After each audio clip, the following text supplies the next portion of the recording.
బైబిల్లో ఒక ద్రాక్ష తోట దగ్గర జరిగిన వివాదం ఆ యజమాని ప్రాణానికే ప్రమాదమైంది. ఇది ఇశ్రాయేల్ దేశంలోని ఇజ్రాయెల్ పట్టణంలో జరిగిన సంఘటన. ఇశ్రాయేలు రాజైన ఆహాబు యొక్క రాజనగరుకు ఆనుకొని ఒక ద్రాక్ష తోట ఉంది. ఆ ద్రాక్ష తోట యజమాని పేరు నాబోతు. నాబోతు అనే పేరుకు పండు లేదా పండ్లు అనే అర్థం. అతని ద్రాక్ష తోట ఆహాబు రాజు యొక్క రాజనగరుకు ఆనుకొని ఉండడం వల్ల రాజు కన్ను ఆ ద్రాక్ష తోటపై పడింది. దానిని స్వాధీనం చేసుకుని ఆ ద్రాక్ష తోటను కూరగాయల తోటగా మార్చుకోవాలని ఆశపడ్డాడు. అందుకే ఆహాబు నాబోతును పిలిపించి దానికి బదులుగా వేరే తోటను లేదా డబ్బును ఇస్తానని చెప్పాడు. దానికి నాబోతు నిరాకరించాడు. ఇది నా పితరుల నుంచి నాకు వచ్చిన ఆస్తి, దీనిని నేను ఎట్టి పరిస్థితుల్లో ఇవ్వలేను అని చెప్పాడు. ఆ సమాధానం వినగానే రాజుకు చాలా కోపం వచ్చింది. మూతి ముడుచుకొని భోజనం చేయడం మానేసి ఎవరితో మాట్లాడకుండా తన గదిలోకి వెళ్లి పడుకుంటాడు. కొద్దిసేపటికి అతని భార్య అయిన యెజెబెలు రాజును చూసి ఎందుకు అలా ఉన్నావు అని అడుగుతుంది. ఆహాబు రాజు జరిగిన విషయం అంతా యెజెబెలుకు చెప్తాడు. అప్పుడు యెజెబెలు ఒక కుట్ర పన్ని నాబోతు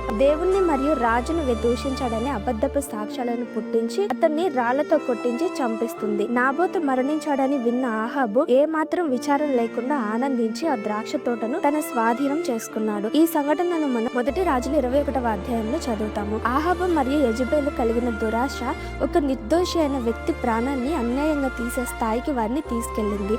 దేవునికి విరుద్ధమైన మార్గాల్లో నడిపించింది.